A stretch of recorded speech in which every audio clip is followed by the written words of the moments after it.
So a very good morning to all of you. We are going to discuss about the medial side of the thigh. As you can see the image of the left lower limb, the anteromedial view of the left lower limb is shown here. So here you can locate the head of the femur. This is head of the femur. These are the muscles of the medial compartment of the thigh.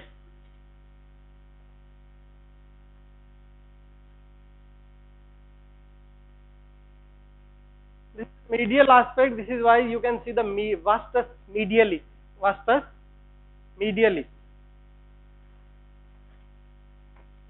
So the left lower limb medial aspect.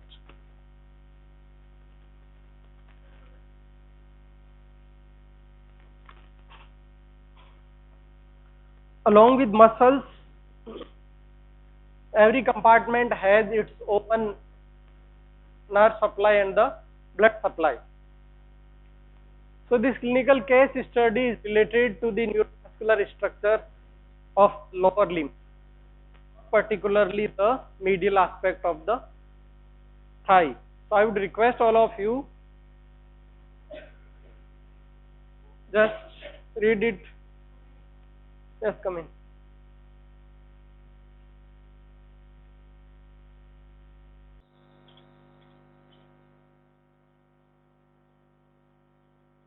मैं slide change करके फिर पूछूंगा, किसी से भी पूछ सकता हूँ. ओनली जो क्लिनिकल कंडीशन दी हुई है उस पर फोकस करना है, क्वेश्चंस और आंसर्स पे नहीं.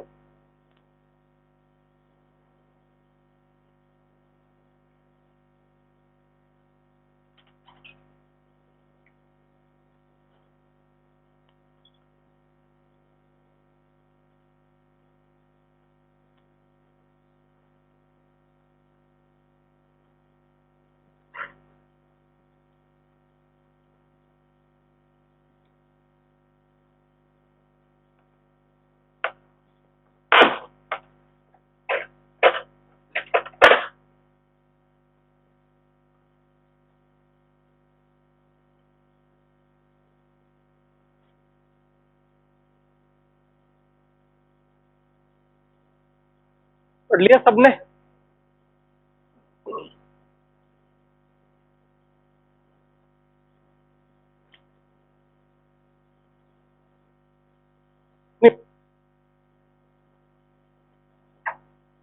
के पास भी बुक नहीं होनी चाहिए.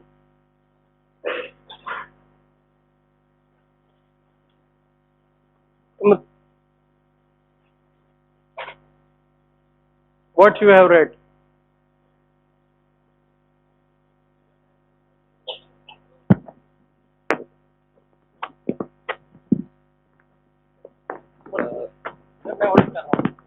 क्रैम्प आ गया.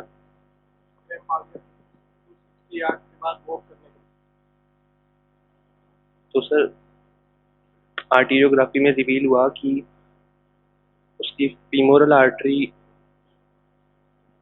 ब्लॉक. ठीक है. और सर्कुलेशन सर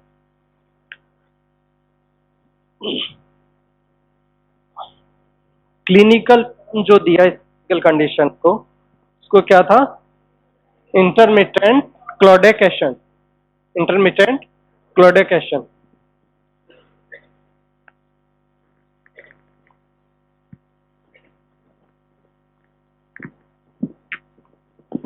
और कुछ टर्म जो आपने नोटिस किया हो मेडिकल उसमें जनरल के अलावा?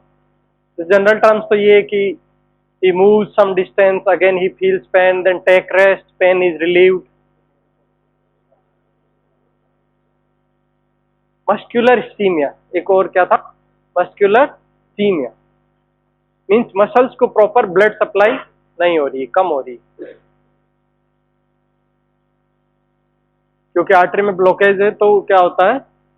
मसल्स को प्रॉपर ब्लड सप्लाई नहीं होती.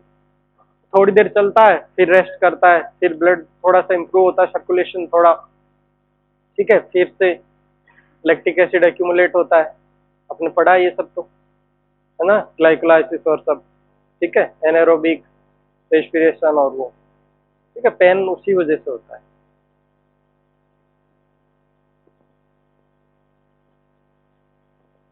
ऐसी एक सिमिलर केस मेरे ऑब्जर्वेशन में था। मेरे एक रिलेटिव थे, वो रेलवे में एम्प्लॉय थे, उनका जो बेटा है वो, उसने मुझे कॉल किया था when I was in I think final year MBBS, कि उसके फादर को जो है ये दिक्कत रहती है कि थोड़ी देर चलते हैं फिर वो, ठीक है। तो उस टाइम हम लोग जब चीज़ों को फ्रेश पढ़ते हैं तो उस टाइम फाइनल ईयर में एक टर्म आती है, peripheral arteritis. Peripheral arteritis means peripheral arteries की इन्फ्लेमेशन। पेरिफेरल आर्टरीज की इन्फ्लेमेशन जनरली वो किस में होता है, टोबैको चूअर्स या स्मोकर्स में, ठीक है। तो मैंने पूछा कि स्मोकिंग करते हैं, बोले हाँ। तो अगर आपने बुक में चीज़ों को बहुत फोकस तरीके से पढ़ा है तो आप डायरेक्टली को रिलेट कर लेंगे कि ये तो पेरिफेरल आर्टेराइटिस है। मतलब आपने पेशेंट को देखा भी नहीं, आपने क्वेश्चन पढ़ा है कि भाई पेशेंट इतनी देर जाता है फिर पेन होता है और वो स्मोकर है, देन डेफिनेटली पेरिफेरल आर्टेराइटिस, ठीक है। ऐसे ही जैसे तुम लोगों ने अभी अपर लिम्ब पढ़ा, रिलेटेड एग्जांपल बताता हूँ। जैसे तुम्हारे किसी रिलेटिव का कॉल आ जाए कि वो बच्चा जो है बहुत कराई कर रहा है और उसने आर्म को जो है ऐसे मीडियली रोटेट कर रखा है और वो हाथ लगाते ही बहुत दर्द है, तो आप जैसे उससे पूछेंगे ना कि पिछले आधे घंटे में कि किसी ने उसके हाथ को पकड़ के ऐसे खींचा है क्या, उसको उठाया है क्या, इट इज पुल्ड एल्बो, ठीक है।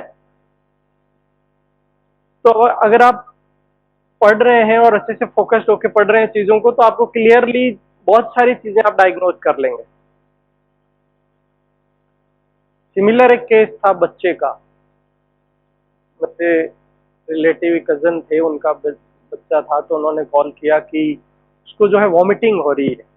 मैंने एज पूछी तो एज 4 to 6 वीक, ठीक है। 4 to 6 वीक का बच्चा, 1 मंथ का बच्चा जो है, और मेल बॉय है, मीन्स सॉरी मेल्स में ज़्यादा होता है ये, जो क्लिनिकल कंडीशन बता रहा हूँ, ठीक है।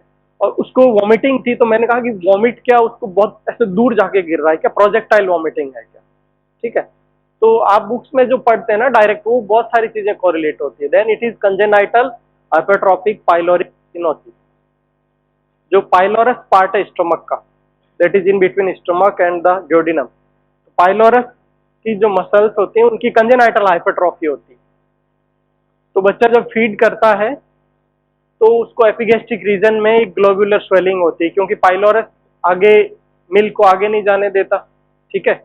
और जो स्टमक के ऑलरेडी जो कंटेंट होते हैं, स्टमक पेरिस्टाल्टिक मूवमेंट होती है, वो पुश करती है जो भी अंदर बोलस या मटेरियल है उसको आगे ड्यूडेनम में। बट पाइलोरस इतनी हाइपरट्रॉफी है मसल्स की कि ल्यूमन बहुत नैरो, वो जाने नहीं दे रहा।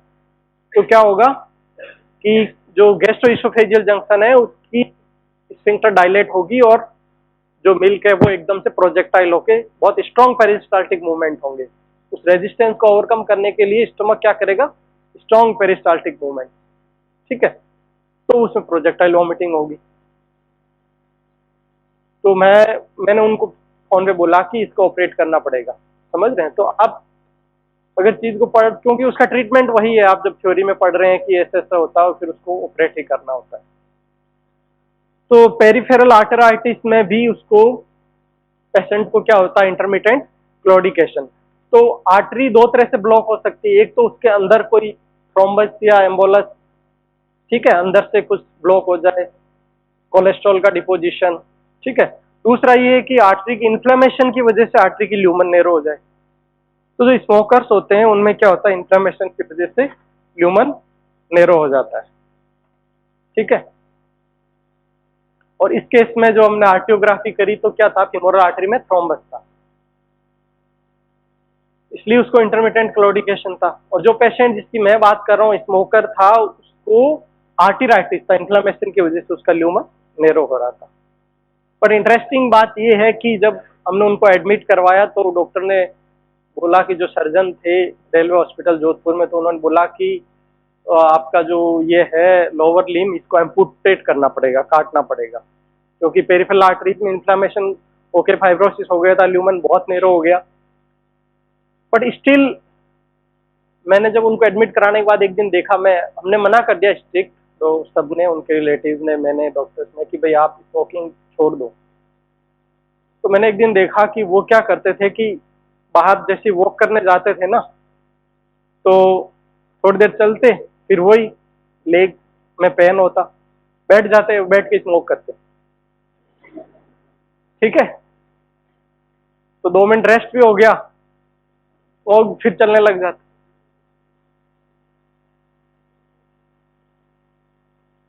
फाइनली उनको जो है एम्पुटेट भी करना पड़ा, लंबर सिम्पेथेक्टोमी भी करनी पड़ी अल्टीमेटली। जो लंबर प्लेक्सस है, this supplies sympathetic innervation to the arteries of the lower limb. Lumbar plexus को भी कट करना पड़ता है, उसको भी, ठीक है, लाइगेट करना, वो कट, सर्जिकल डिवीजन करना होता है, बहुत सीवियर पेन होता है, मतलब नींद भी नहीं आती पेशेंट को, बट फिर भी स्मोकिंग नहीं छोड़ते।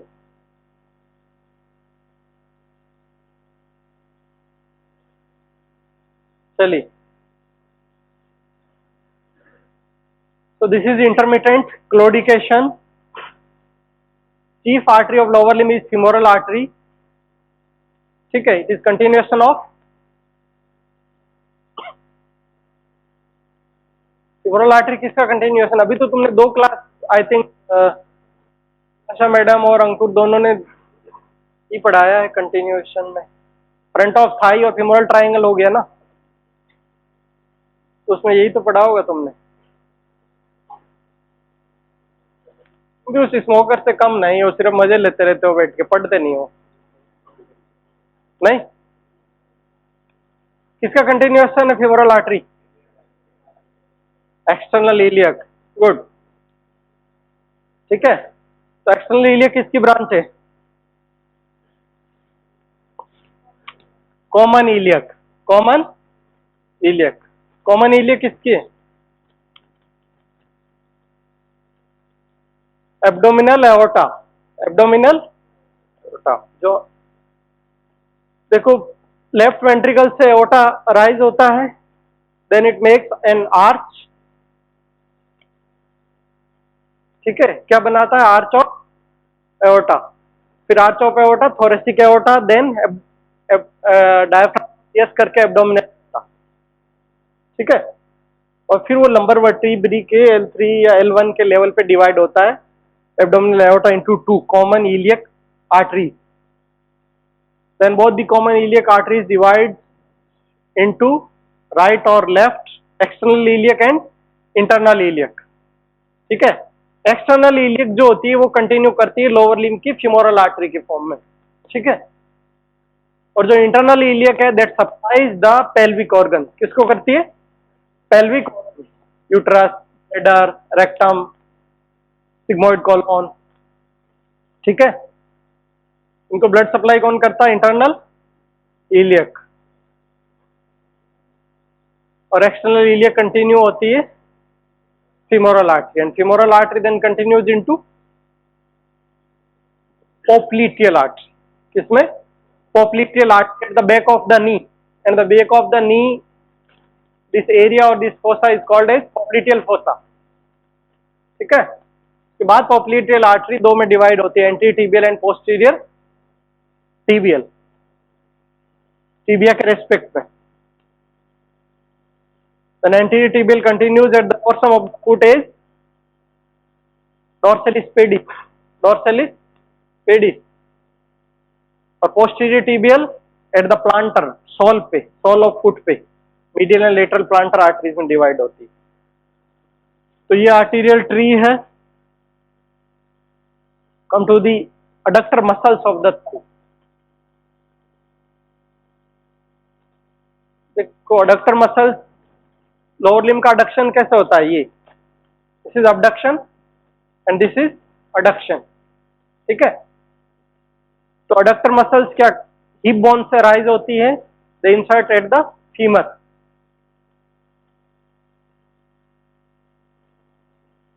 तो इसमें जो तुम मसल्स देख रहे हो ये राइट थाई का मीडियल एस्पेक्ट है, राइट थाई का मीडियल एस्पेक्ट है, ठीक है। तो ये एंटीरियर साइड हो गया, ये posterior, and this is medial. तो मीडियल साइड ऑफ थाई में एंटीरियरली कौन कौन सी मसल्स हैं? सबसे anteriorly gracilis, then pectineus, adductor longus, adductor brevis and adductor magnus, ठीक है। तो अडक्टर कंपार्टमेंट की ये मसल्स है। नर्व कौन सा है? Operator nerve, artery, operator artery and profunda femoris artery.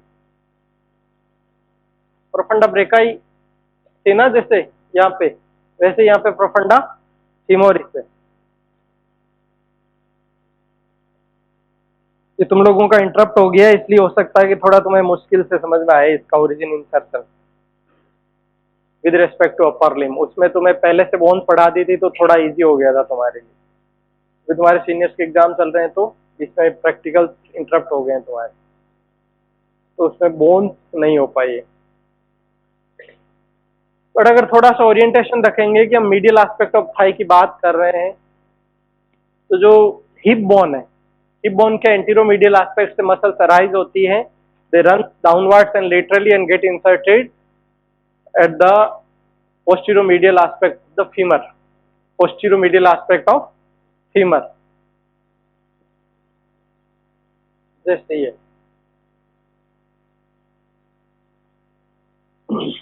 कौन से लोअर लिम कौन से साइड का है?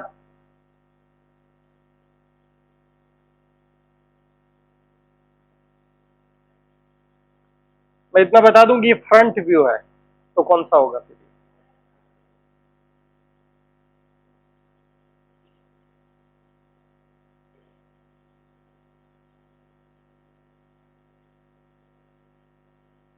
पीछे वाले भी थोड़ा सोच लो भाई।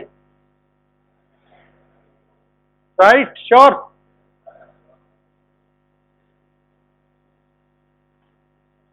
राइट साइड है ना, क्योंकि फिबुला लेटरली है, ठीक है। इस साइड है ना फिबुला, लेटरल साइड में फिबुला, टिबिया, फीमर, ठीक है। और फीमर का हेड मीडियली डायरेक्टेड है टुवर्ड्स एस्टेबुलम। तो ये राइट लोअर लिम का इंटीरियर व्यू है। यहाँ पे तुम लोग नोटिस कर सकते हो कि ये जो रेड कलर के हैं, ये ऑरेंज कलर के क्या है? Origin, origin of muscle. और ये ब्लू कलर इंसर्शन।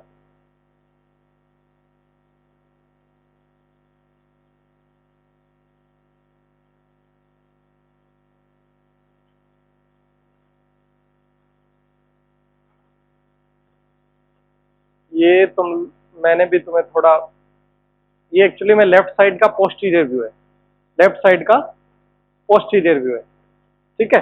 कैसे मैं बताता हूँ, जैसे मैं स्टैंड कर रहा हूँ ऐसे, ठीक है। तो फिबुला हो गया इधर लेटरल लेफ्ट लिम का, ठीक है। पोस्ट, क्योंकि ये मसल्स जो है ना एंटीरियरली इंसर्ट नहीं होती। फीमर जब तुम लोग करोगे या पढ़ोगे तो फीमर क्या है? एंटीरियरली कॉन्वेक्स, ठीक है, फीमर। और उस पर कोई मस्कुलर वो नहीं है इंसर्शन।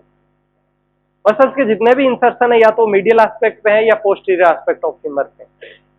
एंटीरियर और लेटरल एस्पेक्ट ऑफ फीमर पे इंसर्शन नहीं। शाफ्ट ऑफ फीमर की बात कर रहा हूं, ठीक है। लेफ्ट लोअर लिम का पोस्टीरियर व्यू है। हिप बोन एक्चुअली में इरेगुलर होती है। इरेगुलर बोन्स में आपने एग्जांपल्स पढ़े होंगे जब जनरल एनाटॉमी में पढ़ा होगा, बोन्स एंड कार्टिलेज। तो यहां से जो है ये मसल्स अराइज हो रही है सारी, और ये यहाँ पे इंसर्ट हो रही है, because this is posterior aspect of the lower limb. So the most anterior, if you come from that side due to this board, तो मोस्ट एंटीरियर कौन सी होगी? Pectineus, adductor longus, adductor brevis. ये posteriorly क्या होगी? सबसे posteriorly adductor magnus, ठीक है। और अडक्टर ट्यूबरकल को नोटिस करना तुम लोग। Adductor tubercle is a bony tubercle और bony prominence at the medial condyle of the femur, medial condyle of the femur, ठीक है, ये मीडियल साइड है और ये लेटरल साइड। इस तरह से मसल्स एक्सटेंड है ना, वहां से ओरिजिन और यहां से इंसर्शन। तो कॉन्ट्रैक्ट होगा तो क्या होगा, अडक्शन। क्या होगा, अडक्शन। ये हो गया बॉडी का मिड लाइन, ठीक है, मीडियल एस्पेक्ट में। तो मीडियल साइड ऑफ थाई इसलिए बोलते हैं कि जितने भी एडक्टर्स हैं वो मीडियल कंपार्टमेंट में।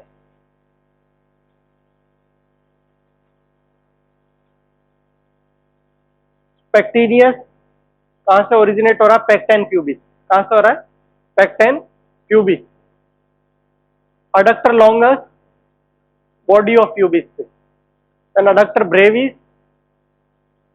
again from body and the inferior ramus of the pubis, the gracilis from inferior ramus। adductor magnus के दो origin होते हैं। adductor magnus, it is not only the adductor of the thigh, it is also flexor of the this knee joint। चलो मैं adductor magnus का क्या है कि ये hamstring का भी पार्ट है। जो बैक ऑफ थाई अभी लेक्चर आपका होगा उसमें भी adductor magnus फिर से आएगा hamstring से, ठीक है। इसे कंपोजिट मसल, इसके भी दो हेड होते हैं ओरिजिन के, एक होता है एडक्टर्स के साथ और एक होता है हैमस्ट्रिंग मसल्स के साथ। हैमस्ट्रिंग मसल्स का ओरिजिनेट होते हैं हैमस्ट्रिंग फ्रॉम स्टियल ट्यूबरोसिटी। कहां से होती है, स्टियल ट्यूबरोसिटी से, ठीक है। तो अडक्टर मैग्नस का ये पार्ट हो गया हैमस्ट्रिंग पार्ट, और ये बाकी जो अडक्टर्स के साथ वाला पोर्शन है दैट इज अडक्टर पार्ट। क्या हो गया, अडक्टर पार्ट। कौन कौन सी मसल्स हो गई, pectineus, adductor longus, adductor brevis and adductor magnus and ग्रेसिली।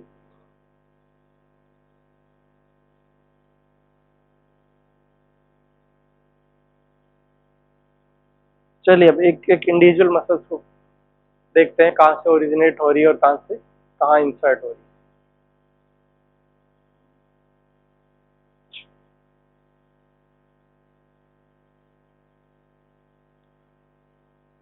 देखो पेक्टिनियस का ओरिजिन पेक्टेन प्यूबिस, पेक्टेन प्यूबिस, ठीक है, और सुपीरियर प्यूबिक रेमस। ये बॉडी ऑफ प्यूबिस है और इससे जो ऊपर की तरफ ये जा रहा है दैट इज पेक्टेन प्यूबिस और सुपीरियर रेमस। ये इंफीरियर रेमस, यहाँ पे स्टियल ट्यूबरोसिटी, इज ऑब्टरेटर फोरामेन। ये क्या, ऑब्टरेटर फोरामेन। ये इलियम है, ये क्या है, ilium, ischium and pubis. This is acetabulum articulating with the head of femur. ये नेक हो गया फीमर का, this is greater trochanter and this is lesser trochanter, this is shaft.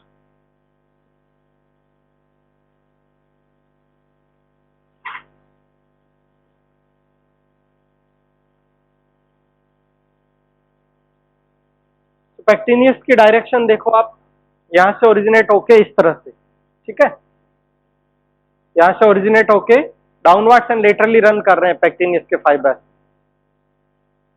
And they insert at the linea aspera and the lesser trochanter. femoral triangle में पढ़ा होगा ना, floor of the femoral triangle is formed by pectineus also। from lateral to medial there are three muscles, one is iliacus, then psoas major, then pectineus, ठीक है।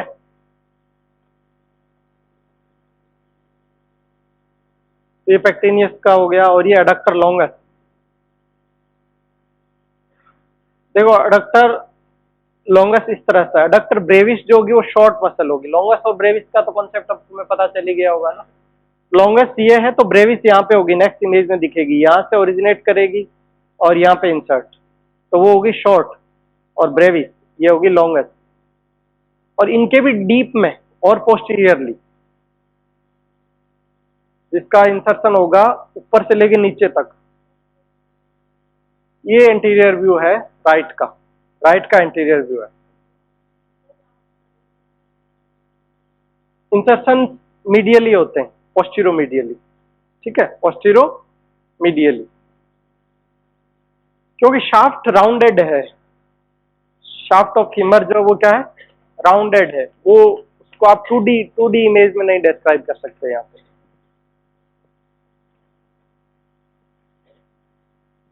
जैसे ये देखो adductor Magnus का ना सबसे लंबा इंसर्शन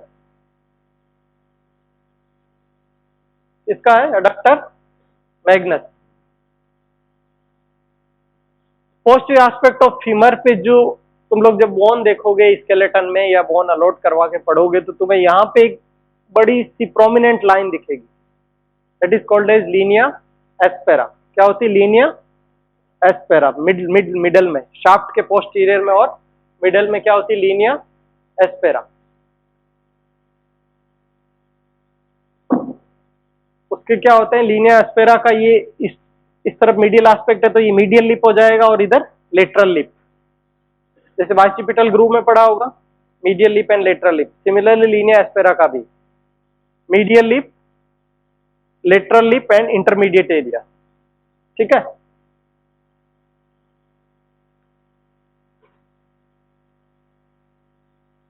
अडक्टर लॉन्गस से हम आगे एक और क्लिनिकल कंडीशन और क्लिनिकली इंपॉर्टेंट टॉपिक पढ़ेंगे, adductor canal. Adductor canal, adductor longus का इंसर हो रही है मिडल 1/3 ऑफ लीनिया एस्पेरा। चलिए, अडक्टर ब्रेविस, ये क्या है अडक्टर ब्रेविस, ठीक है, जो मैं बता रहा था ब्रेविस और लॉन्गस का, इसकी लेंथ देखो ज्यादा है लॉन्गस की, ब्रेविस की शॉर्ट। यहाँ पे भी आप लोगों ने पढ़ा होगा extensor कार्पाई radialis longus, extensor कार्पाई radialis Brevis, pollicis Brevis, pollicis longus, ठीक है।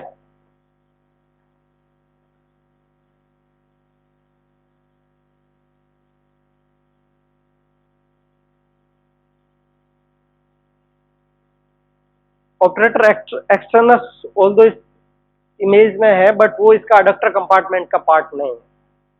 ऑपरेटर एक्सटर्नस अडक्टर कंपार्टमेंट का पार्ट नहीं है, ये क्लोज रिलेशन में है बाकी मसल्स की, इसीलिए उसको यहाँ पे डिस्क्राइब किया है, बाकी वो उसका पार्ट नहीं है अडक्टर कंपार्टमेंट का। बिकॉज जो जितने भी अडक्टर्स हैं they are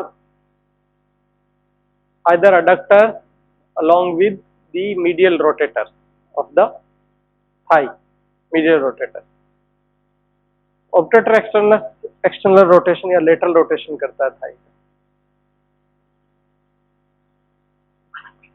adductor magnus and gracilis,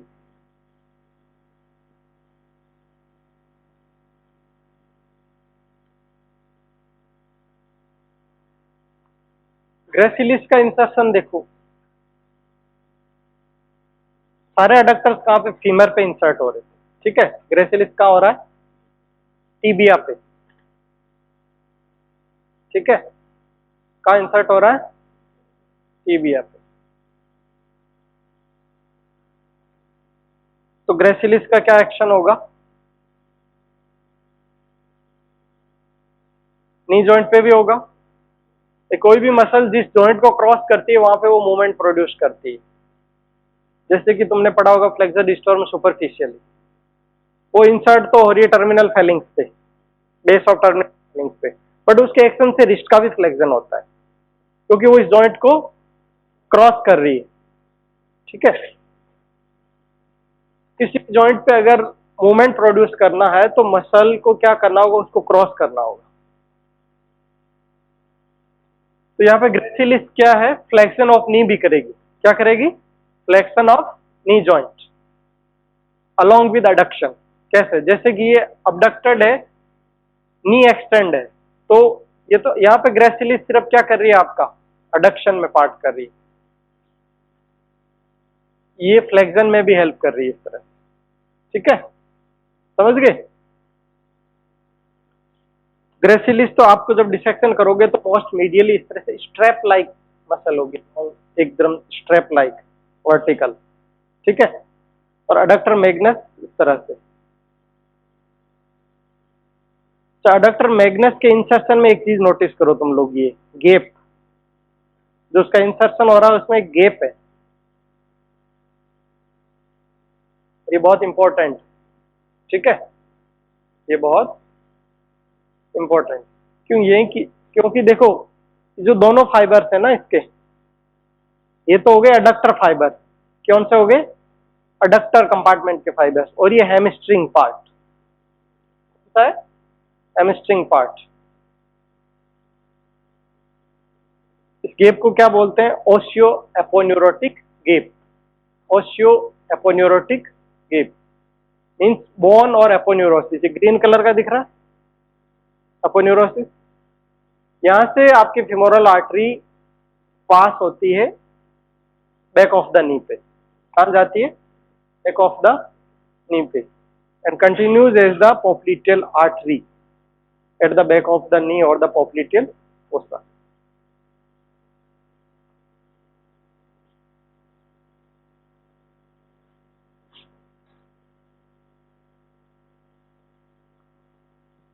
So that was about the muscles of the adductor compartment. कौन कौन सी मसल्स होगी,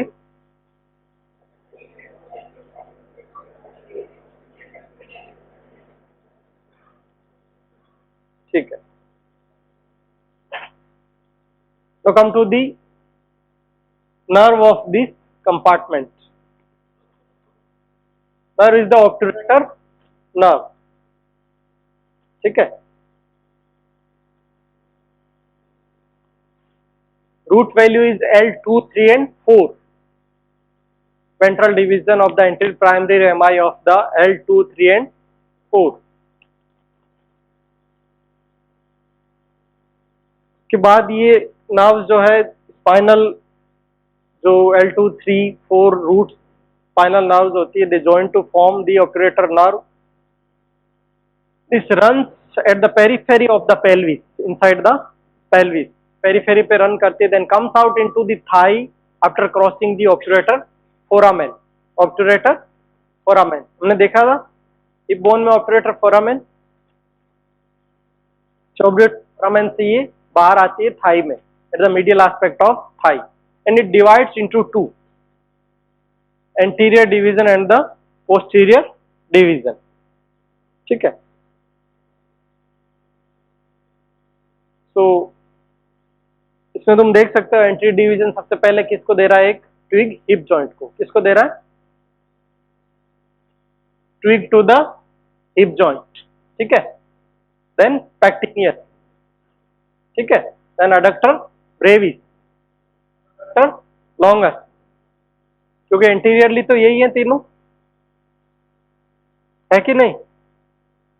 अडक्टर मैग्नस तो पीछे है, ब्रेविस मिडल में है, और पैक्टिनियस और अडक्टर लॉन्गस एंटीरियर है। फर्स्ट जो इमेज जो हमने देखा था जिसमें मैंने कहा कि lower limb, right lower limb का मीडियल एस्पेक्ट है ये फोटो, राइट लोअर लिम का मीडियल एस्पेक्ट है, ठीक है। तो ये हो गया इसका एंटीरियर साइड, ये हो गया पोस्टीरियर साइड। तो एंटीरियर टू पोस्टीरियर क्या हो गया, pectineus, adductor longus, adductor brevis and adductor magnus, ठीक है। तो anterior division of obturator nerve किसको सप्लाई कर रहा है, pectineus, adductor brevis, adductor longus को, और अडक्टर मैग्नस को पोस्टीरियर डिवीजन करेगा। ब्रेविस जो है वो मिडल लेयर है, तो उसको कभी कभी दोनों डिवीजन जो है ऑपरेटर नर्व के सप्लाई करते हैं। हाँ बच्चे बताओ, एसयू स्टैंड अप, तो बताओ क्या हंसी की क्या बात है, खड़े हो जाओ जल्दी से, टाइम वेस्ट मत करो, जल्दी। सबके साथ शेयर करो, ऐसे हम लोग ऐसे परेशान हो रहे हैं, पढ़ रहे हैं इतना सीरियस हो गए, तो तुम भी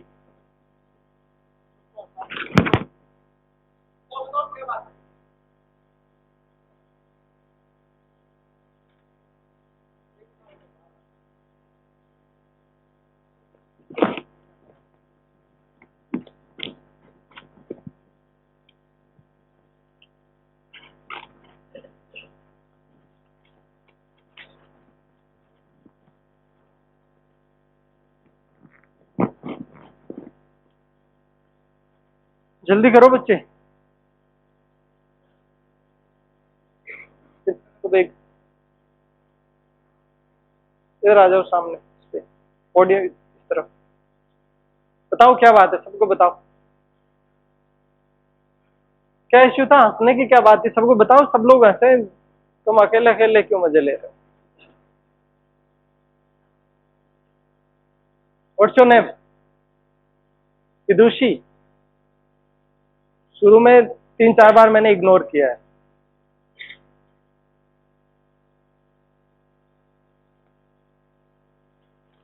उसके बाद तुम कंटिन्यू हंस रही हो। वो लड़की जो तुम्हारे पास बैठी इस पे, तुम भी खड़े हो बच्चे। तुम्हारा क्या नाम?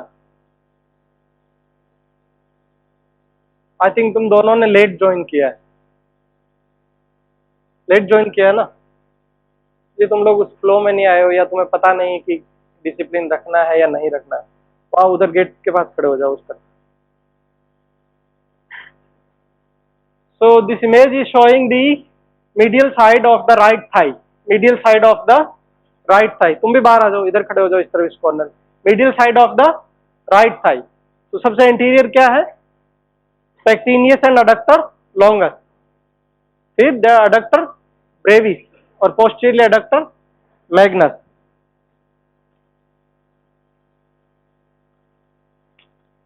और ये क्या है? Posterior aspect of left lower limb. Posterior aspect of left lower limb. तो इसमें देखो सबसे इंटीरियर लिम्ब क्या हुआ? पैक्टिनियस, ठीक है। Pectineus, adductor longus, brevis and the Magnus.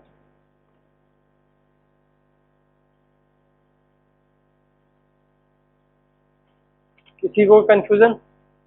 देखो मीडियल कंपार्टमेंट बहुत कॉम्प्लिकेटेड है, ठीक है, इसलिए मैं बार बार रिवाइज उसको रिपीट कर रहा हूं।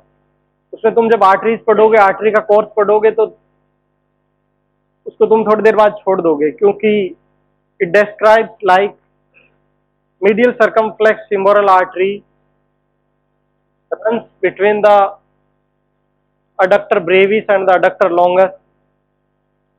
Then it comes between the adductor brevis and the magnus.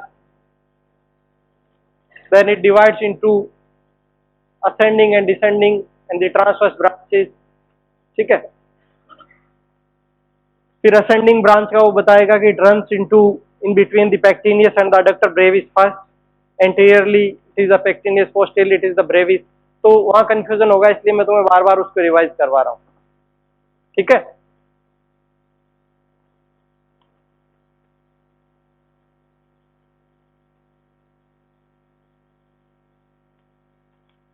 So you can see here the obturator, posterior division is supplying the obturator externus and the adductor magnus, ठीक है।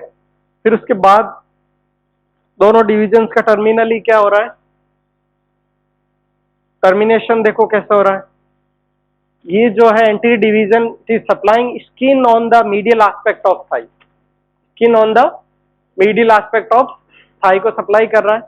Posterior division articular twig to the knee joint, articular twig to the knee joint. तो obturator nerve किस दोनों को joint को supply कर रही है। एंटीरियर डिवीजन किसको दे रहा था? हिप जॉइंट को। पोस्टीरियर डिवीजन नी जॉइंट को। तो कई बार पेशेंट्स में क्या होता है कि दोनों जॉइंट पेन होता है, पैथोलॉजी एक ही जगह होती है, पैथोलॉजी एक ही जॉइंट में है पर पेन दोनों जगह है। उसका रीजन ऑब्टरेटर नर्व होती है। उसका रीजन क्या होती है? ऑब्टरेटर नर्व।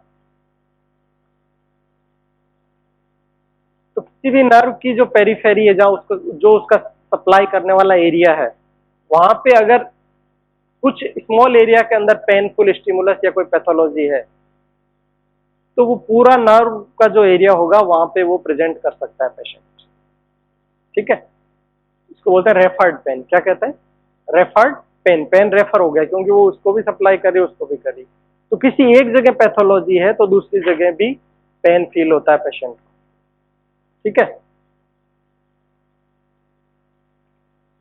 पेशेंट जो ऑस्टियोआर्थराइटिस के होते हैं या गठिया जो है कॉमनली जिसको बोलते हैं कि घुटने घिस गए, यहाँ पे पेन हो रहा है, यहाँ पे भी हो रहा है, उसका रीजन हिप में कोई पैथोलॉजी नहीं होती, just because the operator nerve supplies the both joint, so it is a case of referred pain. Entry division hip joint को सप्लाई करा, पोस्टीरियर डिवीजन नी जॉइंट, ठीक है।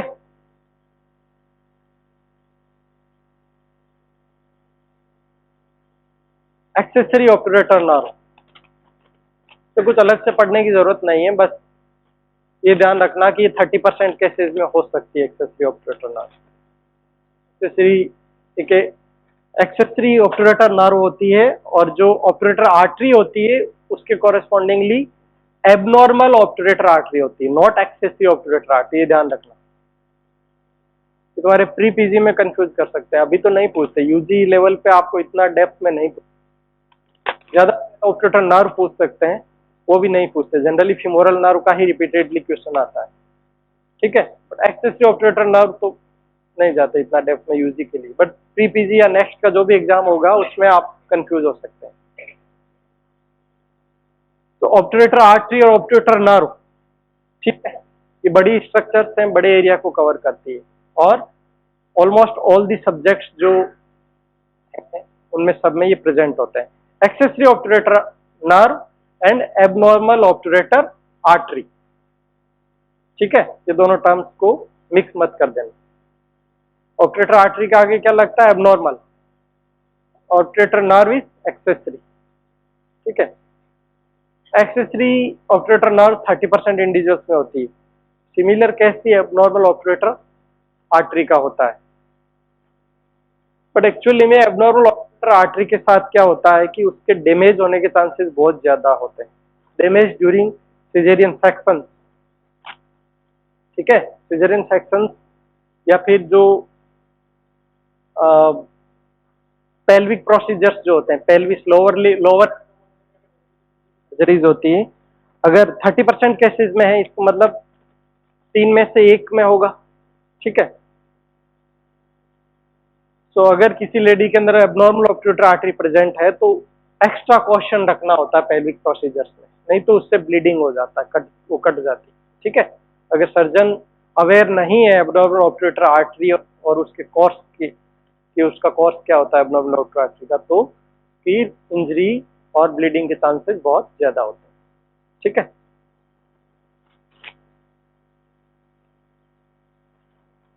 तो ये तो मसल्स और नर्व के। अब हम देखते हैं artery.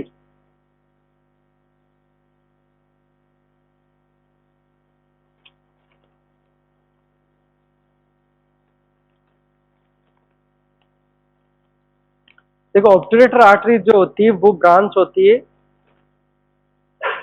Anterior division of internal iliac, anterior division of internal iliac. तो इंटरनल इलाइक किसकी ब्रांच थी? कॉमन इलाइक।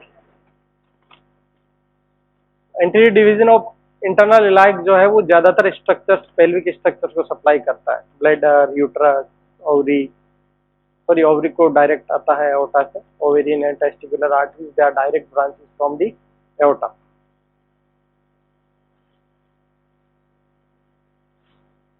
तो यहाँ पे जो हम देख रहे हैं that is external iliac artery is continuing behind the inguinal ligament as the femoral artery. Then this femoral artery 4 centimeter below the inguinal ligament gives a large branch that is known as profunda femoris. Profunda femoris again gives medial circumflex femoral and the lateral circumflex femoral. Then it descends down and gives perforating arteries along with muscular branches. Muscular branches तो किसको, जो adjacent muscles हैं, पेक्टिनियस, gracilis, vastus, medialis, है ना, उनको muscular branches. Perforating arteries, ये profunda femoris की वो ब्रांचेज होती है जो अडक्टर मैग्नस को परफोरेट करती है। क्या करती है? अडक्टर मैग्नस मसल को पियर्स करके पोस्टीरियरली जाती है थाई पे, ठीक है। They are called as perforating arteries.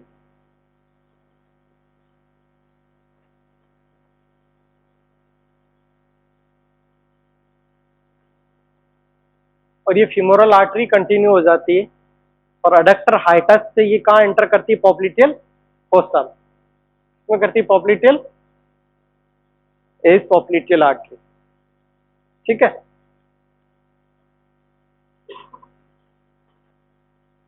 ये प्रोफंडा फीमोरिस को इंसेट में शो किया है, प्रोफंडा फीमोरिस, ये लेटरल सर्कम्प्लेक्स फीमोरल एलसीएफ है, मीडियल सर्कम्प्लेक्स फीमोरल, फिर उसकी एसिटाबुलर ब्रांच असेंडिंग और डिसेंडिंग ब्रांच।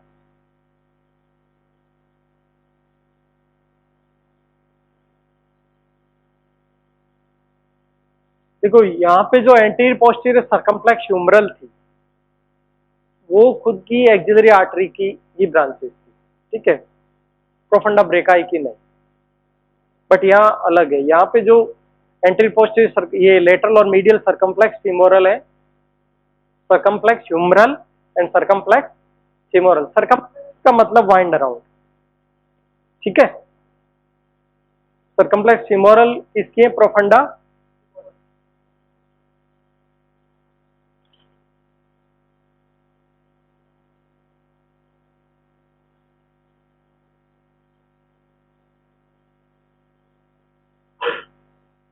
इसको देखो एक बार इमेज को, क्या समझ में आ रहा है तुम्हें?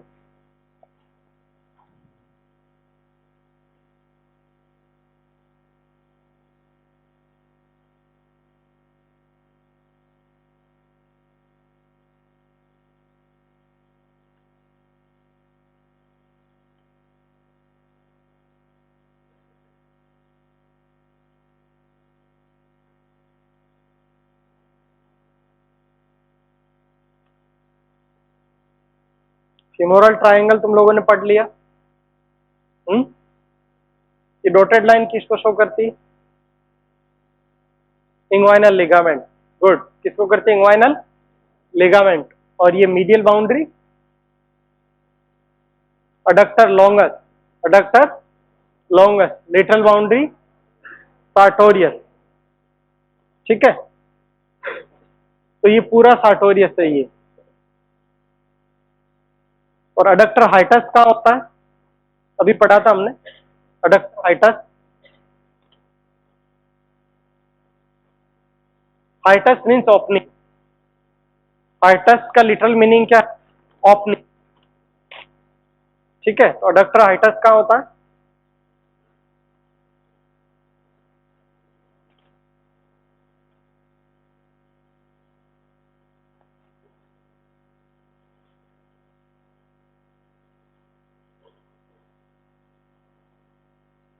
वह है क्या अडक्टर हाइटस?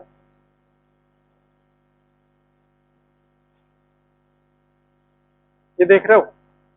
तो अडक्टर मैग्नस के दोनों टाइप के जो फाइबर्स हैं, adductor fibres and hamstring fibres, उनका इंसर्ट जब हो रहा है तो एक गेप है दोनों के बीच में, दैट इज अडक्टर हाइटस।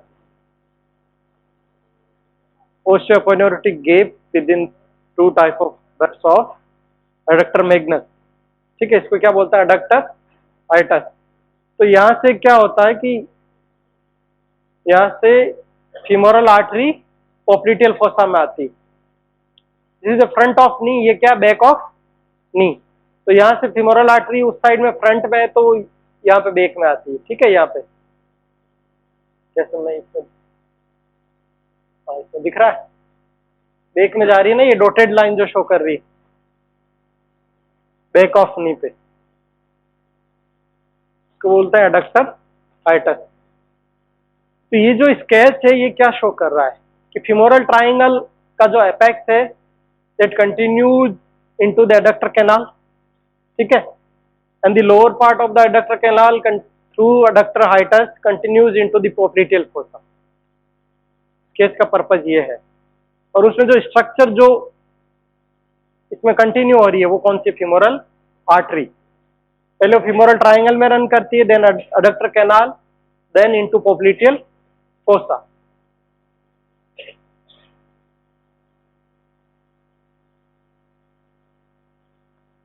देखो 30-40% तो तुम्हें लेक्चर से चीजें गेन हो जाती है, उसके बाद आप जब डिसेक्शन में जाके उसको कोरिलेट करते हैं तो और ज्यादा क्लियर होता है।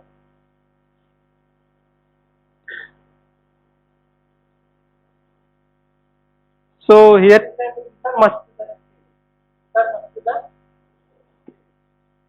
अडक्टर कैनाल का मतलब ये नहीं कि बिल्कुल आपको एक पाइप जैसा यहाँ पे कुछ मिलेगा canal, no, it is an intermuscular space. ठीक है, वो इंटरमस्क्यूलर स्पेस क्या है कि एक लॉन्ग डिस्टेंस तक वो मेंटेन्ड है, अराउंड 15 सेंटीमीटर तक। ठीक है, that is known as adductor canal और हंटर कैनाल बोलते हैं, Hunter canal. So actually it is intermuscular space at the middle 1/3 of the thigh, middle 1/3 of the thigh, वो भी मीडियल साइड में। ठीक है, मीडियल साइड ऑफ थाई के middle 1/3 में इंटरमस्कुलर स्पेस, उसको क्या बोलते हैं? Adductor canal. Adductor canal. थक गए तुम लोग ऐसा लग रहा है।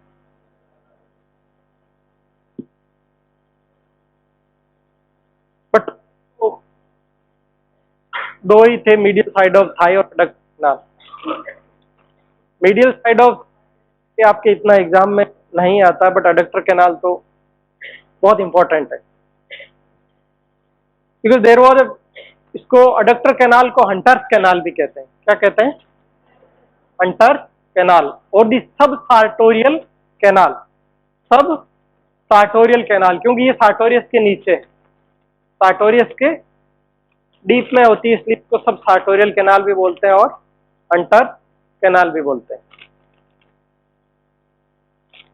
हंटर्स कैनाल क्यों बोलते हैं? क्योंकि एक फेमस सर्जन जो थे, John Hunter, John Hunter.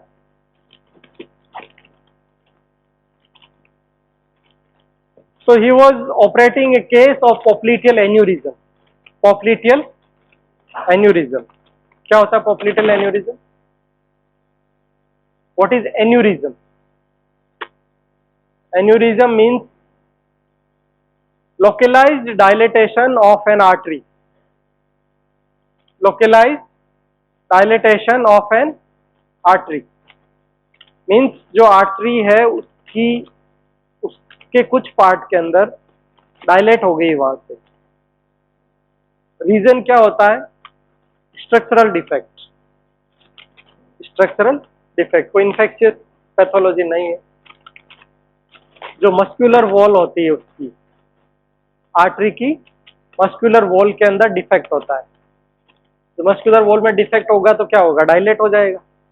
Muscles अगर इनकम्पेटिबल है तो क्या हो जाएगा? Localise dilatation is aneurysm. और एन्यूरिज्म बहुत जो है फैटल हो सकते हैं। ठीक है, कई एन्यूरिज्म जो सेरिब्रल एन्यूरिज्म्स होते हैं वो बहुत स्पेशली बहुत ज्यादा फैटल होते हैं, तो पेशेंट की डेथ हो जाती है। पता नहीं, जैसे कि 40-45 ईयर का पर्सन है और सडनली उसको एकदम से हेडेक हुआ है ना, और आंखों के आगे वो किसी जो भी उसके आसपास थे वो कंप्लेन करता है कि मुझे अंधेरा सा छा रहा है आंखों के आगे, देन कोलैप्स, हॉस्पिटल लेके जाते हैं। ठीक है, तो ब्रॉड डेड डिक्लेयर वो कर देते हैं कि आप जाया पेशेंट को जब लाए तभी डेड था ये। ठीक है, जब आप उसकी आर्टेरियोग्राफी या सेरिब्रल एंजियोग्राफी करवाते हैं, then it reveals that there was localized dilatation of a particular artery of the brain, that is the aneurysm. Popliteal aneurysm में क्या है कि जो popliteal artery at the back of the knee, popliteal artery का कुछ portion जो है वो डायलेट हो जाता है। डायलेट होगा मीन्स वहाँ पे मस्कुलर फाइबर प्रॉपर नहीं बने, स्ट्रक्चरल डिफेक्ट है, कंजेनाइटल, तो वहाँ उसके रप्चर होने के चांसेस है। अगर ब्लड प्रेशर बढ़ा तो रप्चर हो जाएगा। तो इस केस में तो क्या होगा? पोप्लिटियल एन्यूरिज्म अगर रप्चर होता है तो पेशेंट को ब्लीडिंग होगी, है ना, यहाँ पे स्वेटिंग होगा नी जॉइंट पे, पेन होगा पेशेंट को। ठीक है, ब्लड प्रेशर फॉल हो जाएगा क्योंकि ब्लड बाहर आ रहा है आर्टीरियल सिस्टम से। तो पोप्लिटियल एन्यूरिज्म के केस को जब ऑपरेट किया मिस्टर जॉन हंटर ने, तो उन्होंने क्या किया कि पहले फीमोरल आर्टरी को लाइगेट किया ऊपर। अगर आप फीमोरल आर्टरी को बिना लाइगेट किए पोप्लिटियल आर्टरी को अगर सर्जरी कर रहे हैं, उसको ठीक कर रहे हैं, एन्यूरिज्म का जो पार्ट है उसको कट करके निकाल दिया, दोनों पार्ट कुछ बाद जो भी दोनों सेगमेंट्स उनको वापस अटैच कर दिया, तो उसमें तो फिर ब्लीडिंग कंटिन्यू होगा ना, क्योंकि ब्लड तो कंटिन्यू आ ही रहा है फीमोरल के थ्रू। कुछ सर्जन कि अब femoral artery को कहाँ पे लाइगेट करें, उसका लेवल क्या हो लाइगेशन का, उसका लाइगेशन का लेवल क्या हो। तो जो most appropriate level of ligation of femoral artery है that is the adductor canal. कौन सा है? Adductor canal. तो जॉन हंटर ने उसको अडक्टर कैनाल में मींस मिडल 1/3 ऑफ थाई में यहाँ पे सार्टोरियस को थोड़ा सा पुश करके और femoral आर्टरी को टाई कर दिया, femoral आर्टरी को टाई कर दिया, लाइगेट कर दिया, तो उससे ब्लीडिंग पॉप्लिटियल फोसा में रुक गई। उससे पहले जो कई सर्जन होते थे वो पॉप्लिटियल फोसा में ही जहाँ पे एन्यूरिज्म है उससे थोड़ा सा ऊपर लाइगेट कर देते थे। बट कोई भी स्ट्रक्चरल डिफेक्ट जो होता है ना वो एक तरह से ऐसे सेगमेंटेड नहीं होता है, थोड़ा वीक पोर्शन तो जो है डिफेक्ट उसके आसपास भी होता है थोड़ा वीक, समझ रहे? तो वहां से स्लीपेज के चांसेस, ब्लीडिंग के, आर्टरी रप्चर के, डैमेज के चांसेस। तो एडक्टर कैनाल, हंटर्स कैनाल और सब sartorial canal is an intermuscular space at the middle 1/3 of the medial side of Thai. याद हो गया सबको?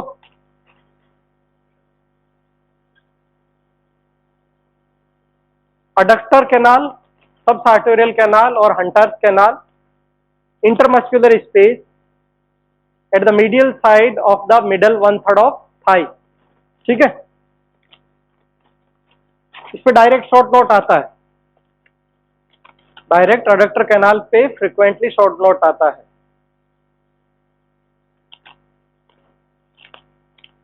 तो ये देखो, ये ट्रांसफर सेक्शन है थाई का, क्या है? थाई का ट्रांसफर सेक्शन है राइट साइड का। ये राइट साइड का अडक्टर कैनाल शो किया हुआ है, राइट साइड का है। तो इस तरह से राइट थाई को यहां से ट्रांसफर सेक्शन किया मिडल 1/3 पे, ये लेटरल एस्पेक्ट हो गया, ये मीडियल। क्योंकि सार्टोरियस तुमने पढ़ा होगा ना, ओरिजिन तो लेटरल से होता है, पूरा इधर रन करता है थाई को क्रॉस करके, यहाँ पे medial side of upper end of tibia पे इंसर्ट हो रहा है सार्टोरियस। ठीक है, तभी तो जो टेलर का मैडम ने बताया होगा सार्टर। ठीक है, तो ये medial side of right thigh, lateral side of the right thigh, medial side में मिडल 1/3 ऑफ थाई पे क्या होगा, सार्टोरियस मीडियल साइड में आ जाती, तो it forms the antero medial wall. क्या बना रही? Antero medial wall. अब मिडल 1/3 ऑफ थाई की बात कर रहे हैं, ट्रांसवर्स सेक्शन, आप इसको ऊपर से ऐसे व्यू कर रहे हैं, ट्रांसवर्स सेक्शन लिया, फिर आप उसको सुपीरियरली ऑब्जर्व कर रहे हैं इस तरह। ये पोस्टीरियर एस्पेक्ट है, ये सुपीरियर, ये मीडियल एंड लेटरल, वो एंटीरियर हो गया उधर, ये posterior, posterior, medial, lateral, anterior and superior. ठीक है, ये हो गई एंटीरो मीडियल बाउंड्री, ये पोस्टीरो मीडियल, और ये एंटीरो लेटरल। टीमर क्या हो गया लेटरल साइड में, एंटीरो लेटरल। तो ये एक कैनाल हो गई और इसमें ये इसके कंटेंट्स है, बेसिकली ये कंटेंट्स है। ठीक है, और फिमोरल आर्टरी है, वेन है, नर्व टू वास्टस मीडियलिस है, सेफेनस नर्व है। Roof is formed by these three structures, the sartorius, sub sartorial plexus of nerve and the this fascia, दिस membrane, fibrous membrane। ठीक है, तो ये रूफ हो गया।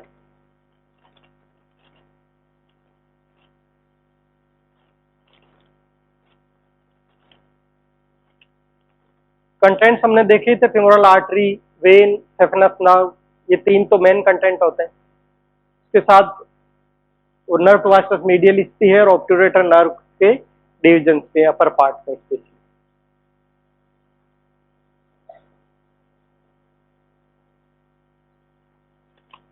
Read it out.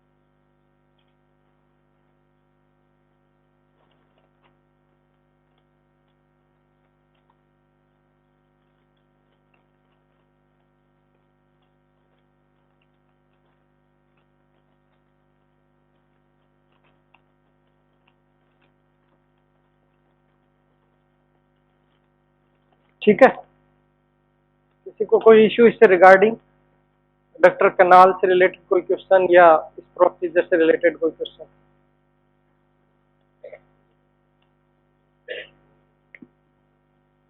Operator canal and femoral ring अलग अलग चीजें नहीं, दोनों बहुत अलग हैं। ऑपरेटर कैनाल और फीमोरल रिंग बहुत बहुत दोनों डिफरेंट है। मैंने ऑपरेटर कैनाल इसलिए नहीं बताया कि बहुत सारी चीजें तुम और कंफ्यूज हो जाओगे, इसलिए ऑपरेटर फोरामेन, अभी तुमने बोन देखी नहीं, उसमें ऑपरेटर फोरामेन नहीं देखा। फिर ऑपरेटर फोरामेन को एक मेम्ब्रेन जो होती है, ऑपरेटर मेम्ब्रेन, वो उसको पूरा क्लोज कर देती है, थोड़ा सा गैप बचता है, उसको हम कहते हैं ऑपरेटर कैनाल। तो ज़्यादा कॉम्प्लिकेटेड हो जाएगी चीज़ें इसलिए।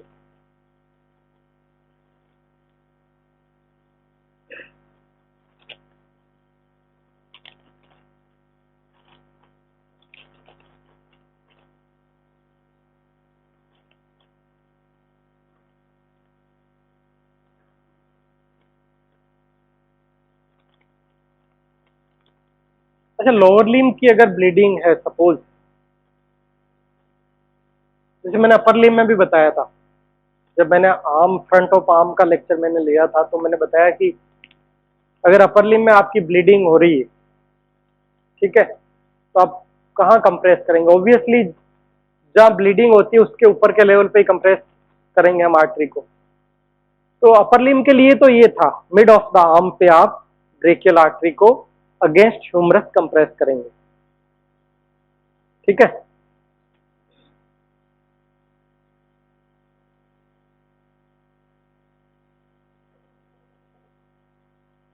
सपोज कि आपका रेडियल आर्टरी का रप्चर है, ठीक है, रेडियल आर्टरी का रप्चर हो गया, उससे ब्लीडिंग हो रही है, तो ऐसा नहीं कि आप रेडियल आर्टरी यहाँ से ब्लीडिंग हो रही है तो उसको यहाँ से कंप्रेस हो जाएगा, नहीं, ठीक है। आपको ब्रेकियल आर्टरी को ही कंप्रेस करना है अगेंस्ट ह्यूमरस, ठीक है, क्योंकि रेडियल आर्टरी को अगर आप कंप्रेस करेंगे सुपीरियरली या प्रॉक्सिमल पार्ट पे, तो एनास्टोमोसिस अराउंड जो एल्बो है वहां से भी कुछ ब्लड उसमें जाएगा, तो ब्लीडिंग कंटिन्यू होगा। ऐसा ही लोअर लिम्ब के केस में भी, लोअर लिम्ब के केस में फीमोरल आर्टरी को कहाँ कंप्रेस करना होता है? Against head of femur, where? Mid inguinal point. कहाँ पे करते हैं? मिड इंग्वाइनल पॉइंट पे, मिड इंग्वाइनल पॉइंट पे कंप्रेस करते हैं फीमोरल आर्टरी को, ठीक है।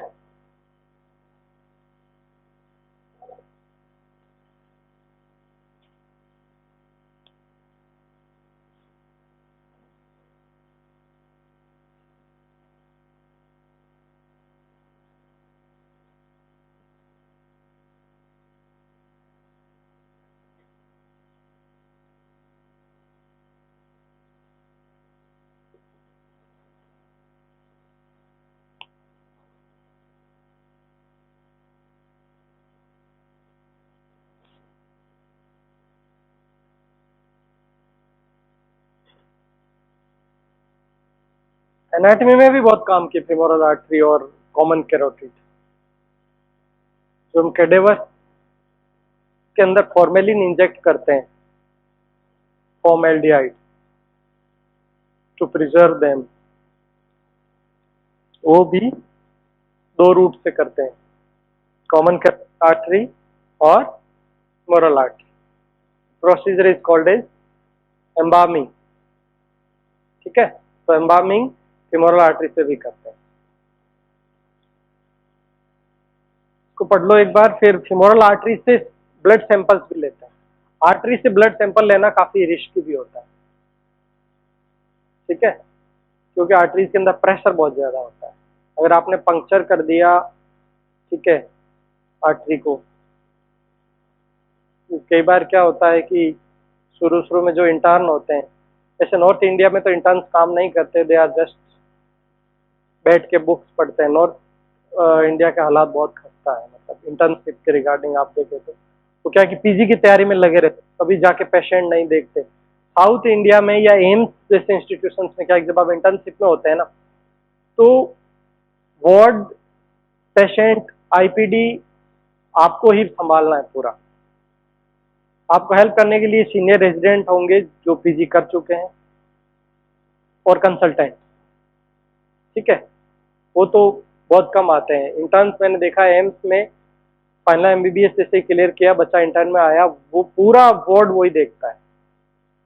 नॉर्थ इंडिया में हालात ये है कि आप जो एमबीबीएस जो पास आउट हुआ है उसको कुछ भी नहीं आता है, ना तो उसको थ्योरेटिकल चीजें पता, इंक्लूडिंग मी, ना तो उसको थ्योरेटिकल चीजें पता होती है, ना उसको इंजेक्शन इंट्रामस्कुलर लगाने आते हैं, ना उसको आईवी लाइन, कुछ नहीं आता है। क्योंकि इस तरफ क्या है कि बहुत ज्यादा बुक्स पे फोकस है कि अल्टीमेटली पीजी ही करना है। उसके दो डिसएडवांटेज होते हैं, एक तो ये है कि फिर प्री पीजी या नेक्स्ट का एग्जाम निकालना उसके लिए बहुत टफ हो जाता है, क्योंकि हर चीज आपको रट के ही जानी है। कुछ भी आपको माइंड को सपोर्ट के लिए, कुछ भी क्लिनिकल तो आपने किया नहीं, पेशेंट देखे नहीं या इन्वेस्टिगेशन। दूसरा ये होता है कि जब आप पेरीफेरी में जाते हैं as a medical officer after MBBS, तो वहां पे आप चेयर पे तो बैठ जाते हैं but you are not confident. Chair पे तो बैठ जाते हैं बट ऐसे बैठे रहते हैं। आपकी नेम प्लेट होती है, you are medical officer incharge of this primary health centre, but अंदर कुछ इंचार्ज जैसा कुछ ऐसा होता नहीं, सीख रहे हैं ना। क्योंकि नर्सिंग डिलीवरी नर्सिंग स्टाफ करवाता है, आपने कभी गए थे कभी डिलीवरी देखने तो भगा दिया रेजिडेंट्स ने कि जाओ हमारे पास टाइम नहीं है। तो नॉर्थ इंडिया के हालात थोड़े टफ हैं। मैं इसलिए फोकस कर रहा हूँ कि आप जब नेक्स्ट जो सेकेंड ईयर है उससे जब वार्ड पोस्टिंग्स में जाएंगे तो आपको काफ़ी हर्डल्स आएंगे। कई बार पेशेंट कोऑपरेटिव नहीं है, कई बार रेजिडेंट्स भगा देते हैं, अरे थर्ड सेमेस्टर यहाँ क्या कर रहा है, हॉस्टल जा, सो जा जाकर, थर्ड सेमेस्टर टाइम पड़ा है, बाद में आके सीख लेना। बट ऐसा नहीं है, अगर आप शुरू से रहेंगे वार्ड में आधा एक घंटा वहाँ पे स्पेंड करेंगे तो पेशेंट का टिकट देखो, उसके ऊपर डायग्नोसिस क्या लिखा है, इन्वेस्टिगेशन क्या लिखे हैं, धीरे धीरे आप उस फ्लो में आ जाओगे कि आपको जो है उस पर कम ध्यान देना होगा, रटना बहुत कम पड़ेगा, बहुत easily you will clear next और प्री पीजी एग्जाम।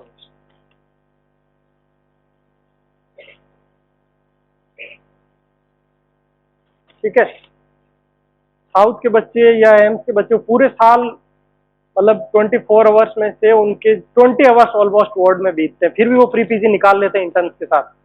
और हम लोग इंटर्नशिप बीतने के 2-3 साल बाद तक बैठे रहते हैं, क्या कर रहे हैं पीजी की तैयारी, ठीक है, कोचिंग कर रहे हैं, ये कर रहे हैं, क्योंकि वो बहुत ज्यादा आपको थ्योरेटिकल बर्डन उसी पे फोकस कर दिया, तो हर चीज रटो फिर भूल जाओ फिर रटो। इसलिए जो भी आपके क्लिनिकल कोरिलेशन वाले ऐसे जो कॉलम्स हैं बुक में, उसको आप रिपीटेडली पढ़ें, बार बार। मतलब जब टॉपिक स्टार्ट कर रहे हैं तब पहले उसको पढ़ लें, टीचर पढ़ा रहा है उस दिन जिस दिन पढ़ाया उस टाइम पढ़ लिया, टीचर से पूछ लिया, यूट्यूब पे देख लिया, अगर टीचर को भी नहीं आया तो, ठीक है। हाँ ऐसा होता है, इसमें हंसने की बात नहीं है, मतलब ऐसा होता है, क्योंकि ऐसा तो नहीं है ना कि हम कोई ऑर्थोपेडिशियन है या हम मेडिसिन में भी हमने पीजी किया, ऑर्थोपेडिक्स में भी किया, हमने गायनी में भी किया, सब थोड़ा ना किया, एनाटॉमी तो हम पूरी पढ़ाते हैं। मेरे कहने का मतलब ये कि आप रिपीटेडली अगर बार बार क्लिनिकल बॉक्स जो दिए उनको पढ़ते रहेंगे तो आपको बहुत ईजी रहेगा प्री क्रैक करना, अगर करना है तो।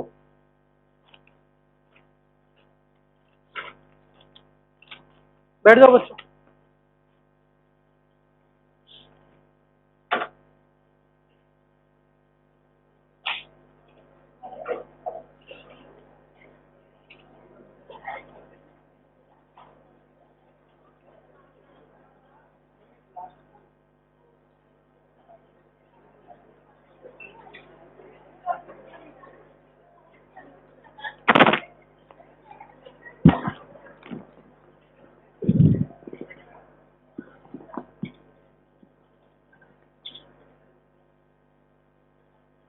Any query regarding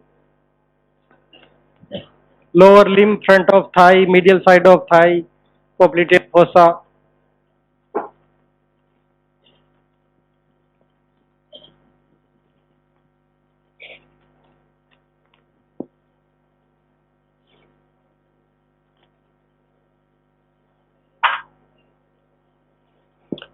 Okay, thank you for your patience.